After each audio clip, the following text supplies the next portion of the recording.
अब आपने 1/12 प्लस 1/12 को पिक्टोरियली और फिर पेपर फोल्डिंग के माध्यम से शो करना है। मैंने यहाँ पर 1 सेंटीमीटर विड्थ के और 6 सेंटीमीटर लेंथ के 3 रेक्टेंगल लिए हैं, जिसमें बराबर बराबर आधा सेंटीमीटर की विड्थ की 12 डिविजन है। 1/12 रिप्रेजेंट करने के लिए मैंने यह शेड कर दिया और दूसरे पार्ट के अंदर भी यह 1/12 को रिप्रेजेंट करता है और यह भी, दोनों को जोड़ दें तो यह पिक्टोरियली 2/12 को रिप्रेजेंट करता है। ये पिक्टोरियली रिप्रेजेंटेशन हो गई 2 फ्रैक्शन की। अब पेपर फोल्डिंग के माध्यम से छोटे छोटे पीसेज ले लेंगे इस तरीके से और फिर इनको फोल्ड करेंगे। क्योंकि 12 है इसलिए पहले हम 3 पार्टीशन करेंगे, फिर उसका आधा 6 हो जाएगा, फिर उसका आधा 12 हो जाएगा। 3 पार्टीशन करने के लिए इसको इस प्रकार से फोल्ड करना है कि जितना भाग ऊपर नजर आए उतना ही भाग नीचे, आइडिया लगा करके। ये लगभग लग रहा है और अब इसको फोल्ड कर दे। नहीं लग रहा तो थोड़ा सा और करना पड़ेगा इसको ऊपर, ठीक है।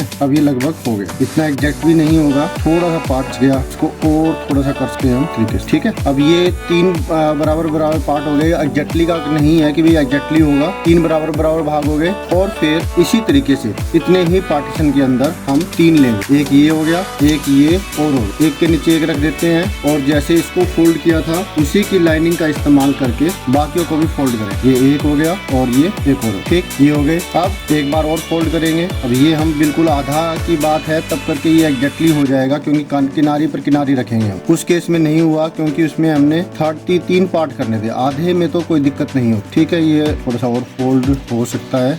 ये हो गया बराबर पार्टीशन, 12 पार्टीशन, ठीक है। इसी तरीके से बाकियों के भी आप 12 पार्टीशन कर, ये 2 और हो गए और ये 3 पार्टीशन हो गए। हर एक के अंदर 12 पार्टीशन, 3 टुकड़े लिए, 3 पार्टीशन लिए पेपर। अगर नोटबुक में चिपकाना है तो इस प्रकार से करके शेड करके आप इन्हें चिपका भी सकते हैं। 1/12, ये भी 1/12 और दोनों जोड़ के बना 2/12। अब नीचे आप इनको गोंद लगा के चिपका सकते हैं। मैं चिपका नहीं रहा हूँ, आगे काम करने में दिक्कत आएगी, ठीक है। हल्का सा आपको इस तरीके से कर सकते हैं कि थोड़ा सा नीचे गोंद लगा दीजिए और इसको इस तरीके से कर दीजिए, ठीक है। पूरा लगाने की जरूरत नहीं है, ताकि ये फोल्ड करना चाहो तो फोल्ड भी हो जाए। हल्का सा नीचे गोंद लगा दीजिए और इसको चिपका दीजिए, क्लियर है। इसी तरीके से आगे के जो सम्स है वो भी होंगे।